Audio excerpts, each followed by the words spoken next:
Hello everyone, Assalamu alaikum. This is Abdul Chaudhary speaking in front of you. Our today's topic is should. Should is one of the modal auxiliary verbs in English and it is widely used in both speaking and writing. So it's better to learn everything about should in one video. Let's get started.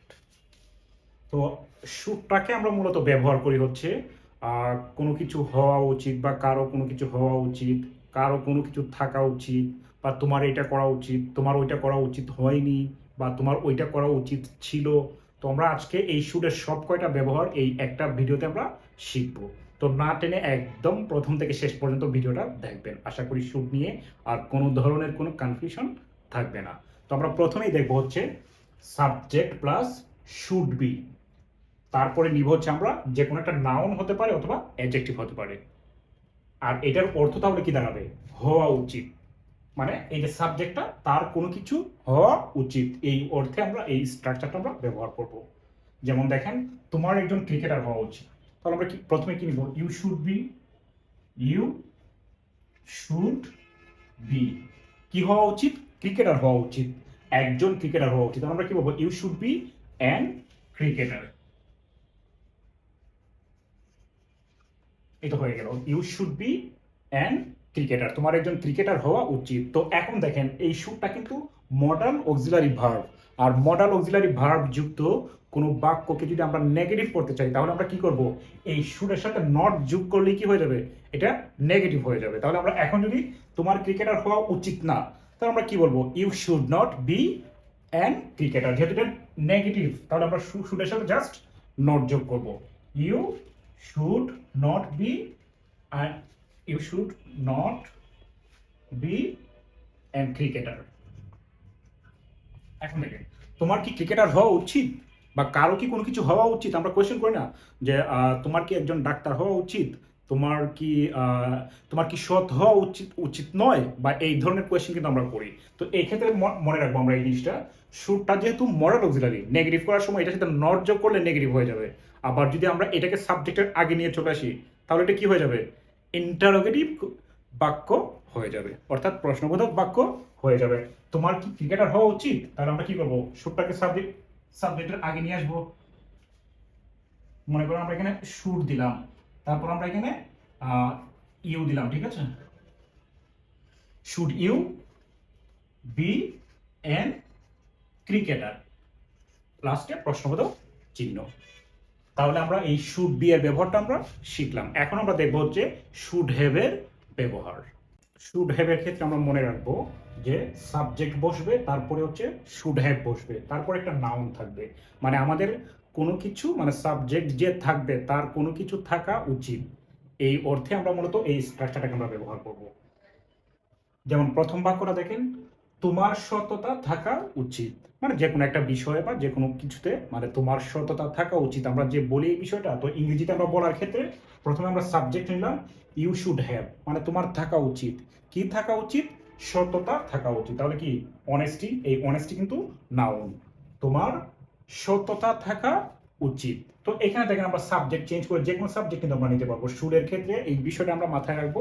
শুধু should না, modal auxiliary যে কোনোটা যদি আমরা modal auxiliary verb ব্যবহার করি, subject যে কোনোটা ব্যবহার করা যায়, সাবজেক্ট অনুযায়ী কোনো চেঞ্জ হয় না। তারপরে দেখেন, তোমার অসততা থাকা উচিত না, তার মানে কি? এটা নেগেটিভ। নেগেটিভ হলে আমরা কি করব? এই শুডের সাথে আমরা নট যোগ করব। যেমন তোমার অসততা থাকা উচিত না, তো প্রথমে দিব তোমার থাকা উচিত না, কি হবে? ইউ শুড নট হ্যাভ, অথবা ইউ শুডন্ট হ্যাভ। মানে শুড নট এর সংক্ষিপ্ত রূপ হচ্ছে শুডন্ট। তাহলে আমরা বলতে পারি যে ইউ শুড নট হ্যাভ কি থাকা উচিত না? অসততা। তাহলে আমরা কি দিলাম? Dishonesty. You shouldn't have dishonesty. এখন দেখেন, যদি আমরা কোয়েশ্চেন করি যে এটা কি থাকা উচিত, তাদের কি এটা থাকা উচিত, বা তোমার কি এটা থাকা উচিত, আমরা যদি কোয়েশ্চেন করি তাহলে আমরা কি করবো? শুডটাকে আমরা সামনে নিয়ে আসবো। যেমন দেখেন, বাচ্চাদের কি মোবাইল থাকা উচিত? তার আমরা প্রথমে কি নেব? Should. Should children have mobiles. তারপর লাস্টে কি? প্রশ্নবোধক চিহ্ন। এখন আমরা দেখবো হচ্ছে কারো কোনো কিছু করা উচিত, আমার এটা করা উচিত, তোমার ওইটা করা উচিত, এটা দেখবো আমরা এখন। স্ট্রাকচারের ক্ষেত্রে আমরা মনে রাখবো, প্রথমে একটা সাবজেক্ট নিব, তারপরে আমরা শুড নিব, তারপরে একটা ভার্ব নিব, মানে যে কাজটা করা উচিত সেই কাজের জন্য আমরা একটা ভার্ব নিব, এবং অবশ্যই সেই ভার্বের বি ওয়ান অর্থাৎ ভার্বের প্রেজেন্ট ফর্ম বসবে, তারপর অবজেক্ট বা এক্সটেনশন বাকি অংশ আসবে। তো এক্ষেত্রে দেখেন এই সাবজেক্টের এই কাজটা করা উচিত আমরা বলবো, যাকে আমরা সাবজেক্ট হিসেবে নিব তার এই কাজটা করা উচিত। এর জন্য বাক্যের মানে বাংলা বাক্যে কিরকম থাকবে যে করা উচিত, তোমার কঠোর পরিশ্রম করা উচিত, তোমার সেখানে যাওয়া উচিত, এরকম থাকবে। প্রথম বাক্যটা দেখেন, তোমার প্রোগ্রামটি আয়োজন করা উচিত। তাহলে কি নিব, প্রথমে ইউ শুড, কি আয়োজন করা উচিত, মানে আয়োজন করা উচিত ভার্বটা হচ্ছে অর্গানাইজ, তো আমরা নিলাম ইউ শুড অর্গানাইজ, কি আয়োজন করা উচিত, program, you should organize the program. তো একইভাবে আমরা নেগেটিভ বাক্য গঠন করব। তো আমরা জানি শুড নট, এটা দিলে কি হয়ে যাবে, নেগেটিভ হয়ে যাবে। যেমন তোমার প্রোগ্রামটি আয়োজন করা উচিত নয়, তাহলে কি হবে, you should not organize the program. একইভাবে দেখেন, তোমার কি প্রোগ্রামটি আয়োজন করা উচিত, আমরা কোয়েশ্চেন করতেছি যে তোমার কি এখানে যাওয়া উচিত, তোমার কি ওইটা করা উচিত। আমরা যখন কোয়েশ্চেন করবো তখন কি করব, আমরা শুডটাকে সামনে নিয়ে আসবো, তাহলে কি হয়ে যাবে, ইন্টারোগেটিভ বাক্য হয়ে যাবে। তোমার কি প্রোগ্রামটি আয়োজন করা উচিত, তাহলে কি should you organize the program, লাস্টে কি হবে, প্রশ্নবোধক চিহ্ন হবে। তো এখন আমরা দেখবো হচ্ছে কারো কোনো কিছু করা উচিত ছিল এইটার ব্যবহার। এই স্ট্রাকচারের ক্ষেত্রে আমরা মনে রাখবো, আমি ছোট করে একটা স্টোরি বলি তাহলে বিষয়টা ক্লিয়ার হবে। যেমন ধরেন গতকালকে একটা প্রোগ্রাম আয়োজন করার কথা ছিল, গতকালকেই ছিল, তো সেটা আসলে হয় গতকালকে আপনাকে করতে হতো, যদি আপনি গতকালকে না করেন তাহলে আপনি আর কখনো এটা আয়োজন করতে পারবেন না। তো আপনি যেহেতু গতকালকে প্রোগ্রামটা আয়োজন করেন নাই, তার মানে কি আর আপনি কখনো করতে পারবেন না, কখনো আপনি আর আয়োজন করতে পারবেন না এটা, ঠিক আছে। তো এখন যদি কোনো কিছু অতীতে করা উচিত ছিল কিন্তু কেউ করে নাই, তো সেটা আমরা ইংরেজিতে বলবো যে তোমার ওইটা করা উচিত ছিল। মানে প্রোগ্রামটা যেহেতু সে আয়োজন করে নাই, তো এখন আমরা বলবো যে তোমার এইটা করা উচিত ছিল, বা তোমার সে ওইটা করে ফেলছে, আমরা বলবো যে তোমার ওইটা করা উচিত হয় নাই। তো তখন সে কি চাইলে কি আর এটাকে মানে উচিত করা যেহেতু হয় নাই, তো সে তো চাইলে এটা চেঞ্জ করতে পারবে না।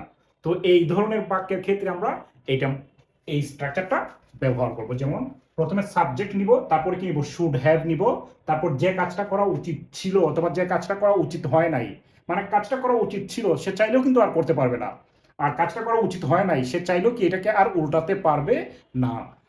এর জন্য যে ভার্বটা থাকবে সেটা বি3 অর্থাৎ পাস্ট পার্টিসিপল। তো ক্রিয়ার ধরন কি হবে বাংলাতে, যে তোমার এটা করা উচিত ছিল। যেমন তোমার প্রোগ্রামটি আয়োজন করা উচিত ছিল, এখন সে আর চাইলেও আয়োজন করতে পারবে না। ইউ শুড হ্যাভ, তারপর হচ্ছে এই যে বি3 যে কাজটা করা উচিত ছিল, organized, you should have organized the program. তো একইভাবে দেখেন তোমার প্রোগ্রামটি আয়োজন করা উচিত হয় নাই, তো এমনও হতে পারে সে গতকালকে প্রোগ্রামটা আয়োজন করে ফেলছে, তো এখন আমি বলবো যে না তোমার এটা করা উচিত হয় নাই, সে কি চাইলে কি আর এটা চেঞ্জ করতে পারবে, করে ফেলছে যেটা, এটা তো আর চাইলেও চেঞ্জ করতে পারবে না। তো এর জন্য আমরা কি করবো, শুডের সাথে নট যোগ করবো, you should not have organized the program. এখন দেখেন তোমার কি প্রোগ্রামটি আয়োজন করা উচিত ছিল, এখন আমরা জিজ্ঞেস করতেছি যে তোমার কি প্রোগ্রামটি কেউ কোনো কিছু করে ফেলছে অথবা কারো কোনো কিছু করার কথা ছিল, তো যেটাই হোক এখন আমরা কোয়েশ্চেন করব তোমার কি ওইটা করা উচিত ছিল। মানে এখন যদি সে করে ফেলছে তাহলে চেঞ্জ করতে পারবে না, যদি করে নাই তাহলে সে চাইলে ওইটা আর করতে পারবে না, আমরা কোয়েশ্চেন করব তোমার কি ওইটা করা উচিত ছিল। তো এখন দেখেন তোমার কি প্রোগ্রামটি আয়োজন করা উচিত ছিল, should you have organized the program, আমরা শুডটাকে সাবজেক্টের আগে নিয়ে গেলাম, তারপর হ্যাভ ভি3, তারপর দ্য প্রোগ্রাম, প্রশ্নবোধক চিহ্ন। তো এইভাবে আমরা শুডকে ব্যবহার করব। আশা করি এই শুডের ব্যবহার নিয়ে আপনাদের আর কোনো ধরনের কোনো কনফিউশন নেই। যদি এই ভিডিওটি ভালো লাগে তাহলে অবশ্যই অবশ্যই শেয়ার করবেন, এবং আমার চ্যানেলটা যদি মনে হয় আপনাদের কাছে যে অন্যরাও উপকৃত হবে তাহলে অবশ্যই সাজেস্ট করবেন। ধন্যবাদ। আসসালামু আলাইকুম।